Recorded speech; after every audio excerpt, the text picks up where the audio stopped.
Beep, beep. It's 5 a.m. Do you hit snooze or do you seize the day?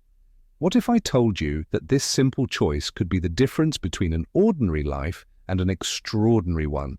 Stay tuned to discover how the world's most successful people start their day and how you can join their ranks. Welcome to CEO's Library, the 1% bookshelf, your exclusive pass to the most impactful business books shaping industries and driving innovation. I'm your host, and today we're diving into a book that has the power to revolutionize not just your mornings, but your entire life. We're exploring The 5 a.m. Club, Own Your Morning, Elevate Your Life by Robin Sharma. Now I know what you're thinking. 5 a.m., you've got to be kidding me. Trust me, I had the same reaction when I first encountered this concept. But stick with me, because by the end of this episode, you might just be reaching for that alarm clock with a newfound enthusiasm. In a world where we're constantly bombarded with notifications, deadlines, and an ever-growing to-do list, finding time for personal growth and self-improvement can seem like an impossible task.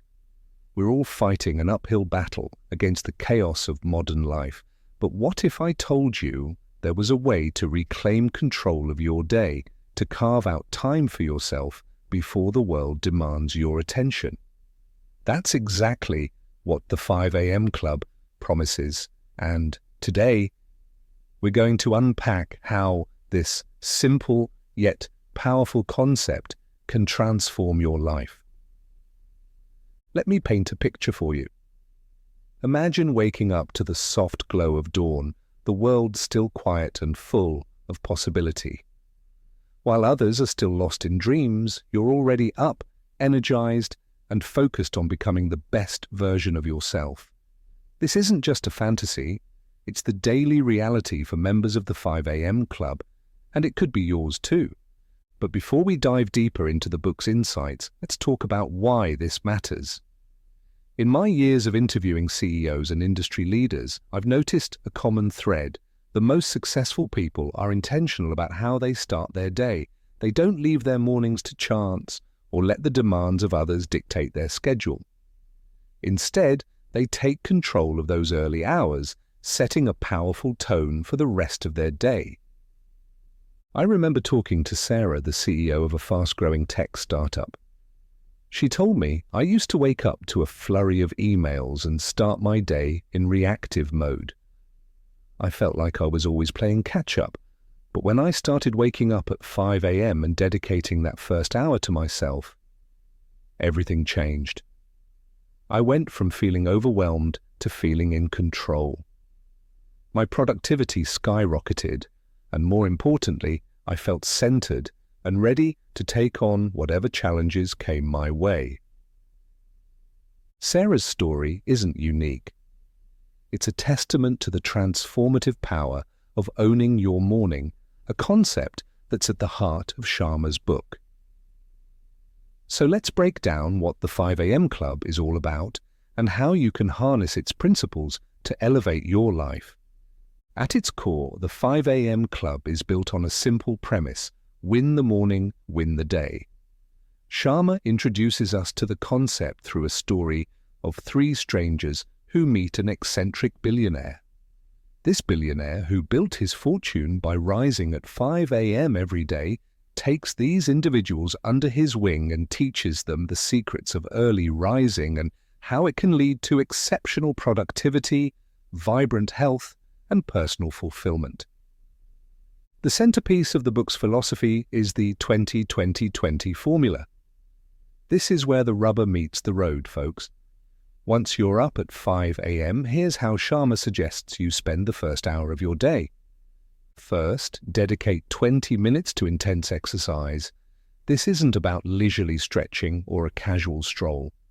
We're talking about getting your heart rate up and breaking a sweat. Why? Because vigorous physical activity in the morning sets off a cascade of positive effects in your body and brain. It boosts your metabolism, floods your system with mood-enhancing endorphins, and sharpens your focus for the day ahead. I can almost hear some of you saying, "But I'm not a morning person. I can barely function without coffee, let alone exercise. Trust me, I get it. But here's the thing. This initial discomfort is part of the process. By pushing through it, you're not just benefiting from the physical exercise, you're also building mental toughness and discipline that will serve you in all areas of your life. The next 20 minutes are dedicated to reflection. This could take the form of meditation, prayer, or simply sitting in quiet contemplation. In our hyper-connected world, how often do you truly give yourself the gift of silence? This time for reflection allows you to center yourself, set your intentions for the day, and connect with your deeper purpose.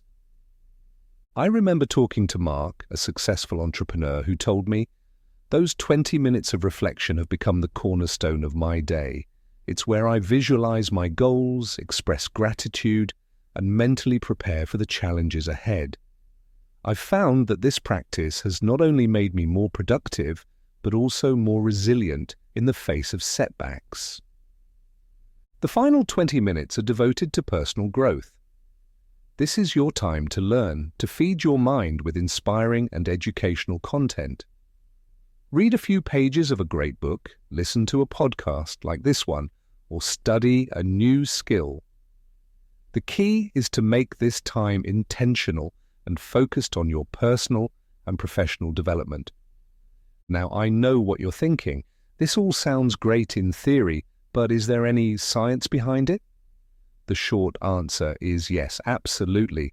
The benefits of early rising are well documented in scientific literature. Our bodies operate on what's called a circadian rhythm, our internal 24-hour clock. This rhythm is influenced by external cues, primarily light. By waking up at 5 a.m., you're aligning yourself with the natural rhythms of the day, which can lead to improved mood, increased alertness, and better overall health. A study published in the Journal of Applied Social Psychology found that people who identified as morning people reported feeling happier and healthier than their night owl counterparts. Another study from Emotion, a journal published by the American Psychological Association, found that morning people tend to be more proactive, a trait closely linked to career success and general life satisfaction. But it's not just about waking up early, it's about what you do with that time. The combination of exercise, reflection, and learning in the early morning hours creates a powerful cocktail for success. Exercise releases brain-derived neurotrophic factor, BDNF, a protein that helps with memory, learning, and overall cognitive function.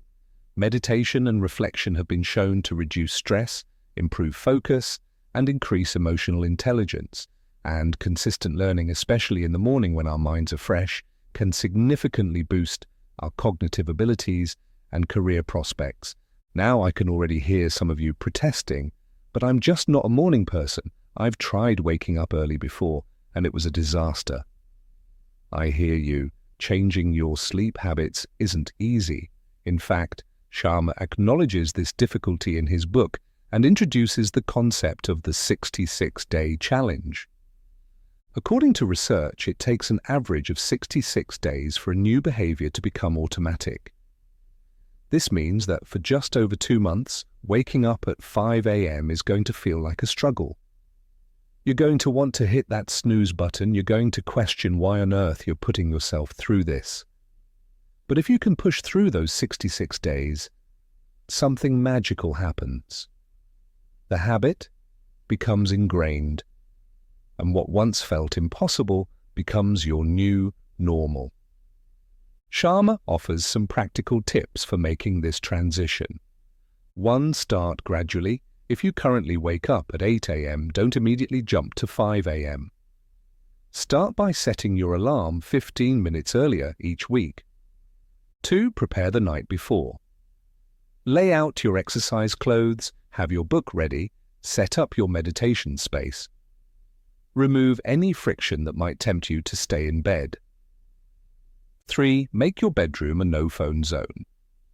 The blue light from screens can disrupt your sleep patterns, making it harder to wake up early.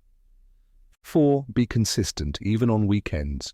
Your body craves routine. So try to stick to your new wake-up time 7 days a week. 5. Find an accountability partner. Whether it's a friend, a spouse, or an online community, having someone to check in with can make a big difference. Remember, the goal isn't to deprive yourself of sleep. Most people who successfully adopt the 5 a.m. routine find they naturally start going to bed earlier, maintaining their overall sleep duration. Now let's talk about what Sharma calls the 4 interior empires. These are the 4 key areas of personal development that the 5 a.m. routine is designed to nurture: mindset, heart set, health set, and soul set. Mindset is all about your psychology, your thoughts, beliefs, and attitudes. By starting your day with intentional learning and reflection, you're cultivating a growth mindset and setting yourself up for positivity and resilience. Heart set refers to your emotional life and relationships.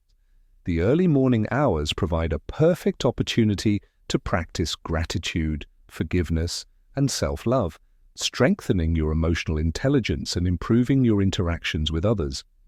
Health set, as you might guess, is about your physical well-being. The exercise component of the 20-20-20 formula directly addresses this, helping you build a stronger, more energetic body. Finally, soul set is about your spiritual life and your connection to something greater than yourself. Whether through meditation, prayer, or simply quiet contemplation, the 5 a.m. routine gives you space to nurture this often neglected aspect of life. By attending to these 4 areas every morning, you create a solid foundation for success and fulfillment in all areas of your life. It's about becoming a well-rounded, fully actualized individual, not just a workaholic or a fitness fanatic. Now, I know all of this might sound a bit theoretical, so let me share some real-world success stories from people who have implemented the 5 a.m. routine. There's John, a marketing executive who was struggling with burnout and feeling like he was always playing catch-up. After adopting the 5 a.m. routine, he found that he was not only more productive at work, but also had more energy for his family in the evenings. He told me, "For the first time in years, I feel like I'm in control of my day, rather than my day controlling me." Or consider Maria, a freelance designer who was having trouble finding time for her personal projects. By waking up at 5 a.m. and dedicating that first hour to her own creative pursuits, she was able to launch a successful side business within 6 months. "Those early morning hours became my secret weapon," she said. "It's amazing how much you can accomplish when the rest of the world is still asleep." And then there's my own experience. I'll be honest. When I first decided to try the 5 a.m. routine, I was skeptical. I've never been a morning person, and the thought of voluntarily waking up before dawn seemed like cruel and unusual punishment. But I committed to giving it a try for 66 days, just as Sharma suggests. The first week was rough, I won't lie. I felt groggy, irritable, and wondered what I'd gotten myself into. But by the second week, something started to shift. I found myself looking forward to that quiet time in the morning. I started to feel more energized throughout the day. And most surprisingly, I found that I was getting more done in less time. Now, several months in, I can honestly say that adopting the 5 a.m. routine has been one of the best decisions I've ever made. Not only has it boosted my productivity and focus, but it's also given me a sense of calm and control that I never had before. I feel like I'm starting each day on my own terms rather than immediately reacting to the demands of others. But don't just take my word for it. I encourage you to try it for yourself. Remember, it's not about the specific time. 5 a.m. might not work for everyone due to different schedules and lifestyles. The key is to wake up earlier than you need to and dedicate that time to your personal growth and well-being. Start small if you need to. Maybe begin with just 10 minutes earlier than your usual wake-up time. Use that time for one simple activity, a short meditation, a few pages of reading, or a quick workout. As you start to experience the benefits, you can gradually expand your early morning routine. The beauty of the 5 a.m. Club is that it's not just about productivity or success in the conventional sense. It's about becoming the best version of yourself, about living with intention and purpose. It's about starting each day by investing in yourself so that you have more to give to others and to the world. In a world that's constantly demanding our attention and energy, the ability to carve out time for ourselves is more valuable than ever. The 5 a.m. routine offers a way to do just that, to create a daily oasis of calm and focus before the chaos of the day begins. As we wrap up, I want to leave you with one final thought from Robin Sharma. Your life is too precious to be squandered in mediocrity and an absence of meaning. The way you begin each day determines the way you live each day. Make it amazing. So, are you ready to join the 5 a.m. Club? Are you ready to take control of your mornings and by extension your life? Remember, it's not about being perfect. It's about making a commitment to yourself and your growth. It's about taking that first step towards becoming the person you've always known you could be. If you're intrigued by the concepts we've discussed today and want to dive deeper, I highly recommend picking up a copy of The 5 a.m. Club by Robin Sharma. You'll find a link to purchase the book or audiobook in the episode description below. Thank you for tuning in to CEO's Library, the 1% Bookshelf. Until next time, remember, own your morning, elevate your life. This is your host, signing off.